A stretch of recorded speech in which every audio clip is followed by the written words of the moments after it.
Greetings to anyone who is watching this. As you can see, the creator has been renovating, but hey, at least I still have a comfortable seat. Isn't that right, Hat in the Cat? You were talkative beforehand. Oh well. Oh, and here I'm back with the robotic voice, because the last voice was rather terrible. Hell, I think the creator is still sick from hearing the voice. Speaking of which, how are you feeling, creator, after the voice from my first appearance? Thought so. This time we will be taking a look at the claymation beauty that gave people nightmares, apparently, Coraline. What, I don't have anything else to say? Roll title card.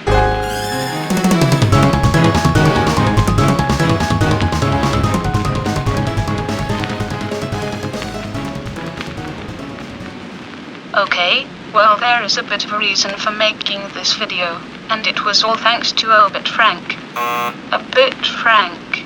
For those who don't know who she's an animator on YouTube with a unique macabre-esque art style who I recently found, and totally recommend for the content and visuals alone, and it just so happened she made a video on differences of Coraline, the movie and the book of the same name.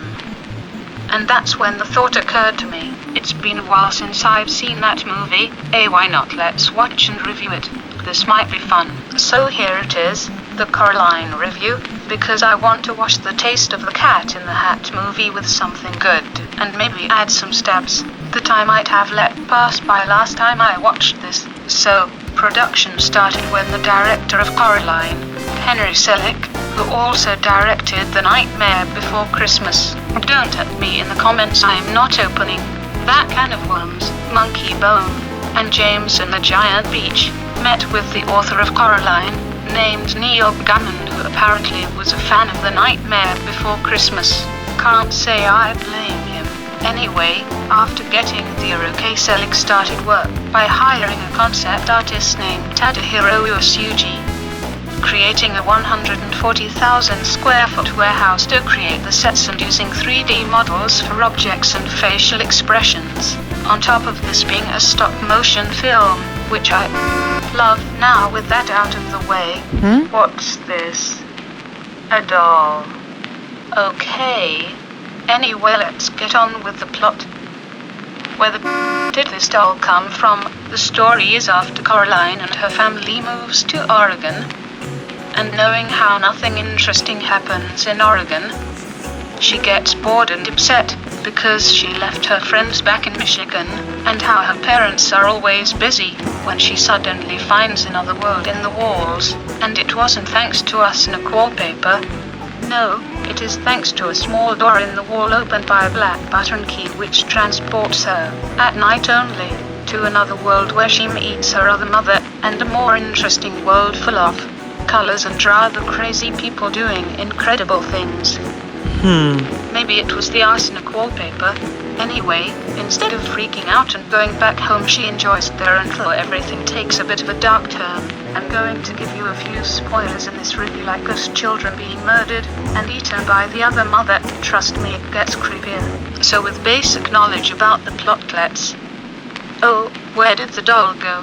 And where did this doll come from?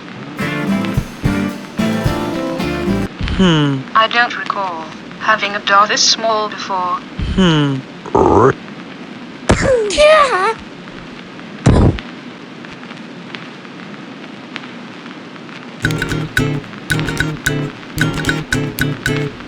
Whoa! Oh. Where am I? Oh, it's just my place.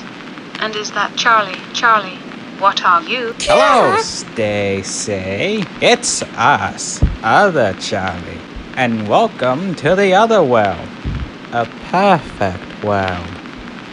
Please sit down and rest. We'll make your time worthwhile here. Okay, well then let's continue with my nitpicks and likes about the film. Care to see us roast your enemies on an open fire? Yeah, why not? Anyhow, for one thing, I really love how much attention to detail the guys working on it did. Such as how the real world was depicted in bland colors, while the other world was more lively and colorful but gets more dark and creepy once the truth is revealed. Even details I forgot about or didn't notice from my first time watching the film, such as how the other mother is always tapping with her right hand, which, spoilers, is the hand that gets chopped off and tries to get the key from Coraline, or even how the other father is cool day pumpkin and turns into a pumpkin-like creature near the end of the film. Also, the music used enhances the scenes, and the stop-motion animation and voice work by the voice actors is magnificent. Care for a back rub? Foot massage? Neck massage of any kind? No thank you. We exist only to serve you, my lady. Creep. With all that said, there are a few nitpicks I have.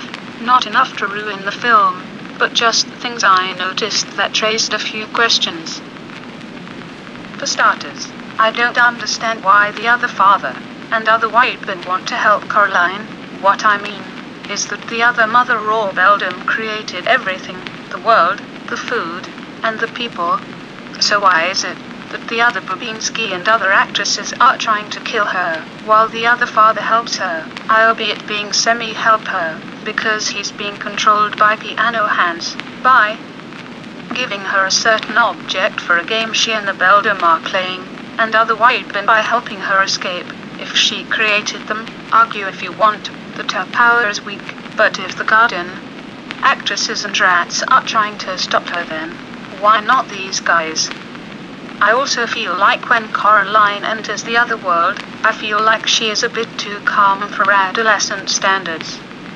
If anything, she would be more terrified or more suspicious to do some of the activities on the first night, like eating the food, which she does a lot in this film, or listening to the other father's song. And finally, I feel like there was a better way to get rid of the key in the climax, like maybe breaking or bending it so it can't be used again.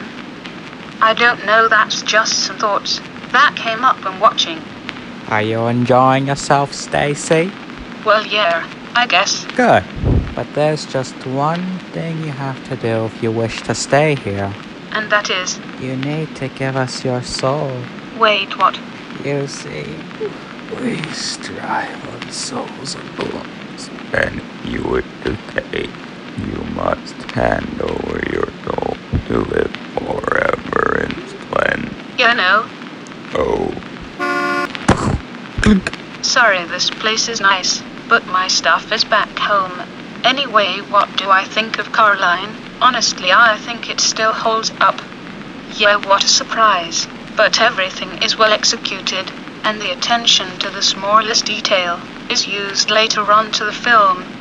Plus the PG rating on this one makes more sense than other modern kids films nowadays. Yeah, there were a few nitpicks, but it doesn't hinder the film at all. If you have the time or money, give it a watch. I'm Stacy Crowder and I need to go home, because the other Charlie just stained my clothes. Peace out. Gross. It's in my hair too.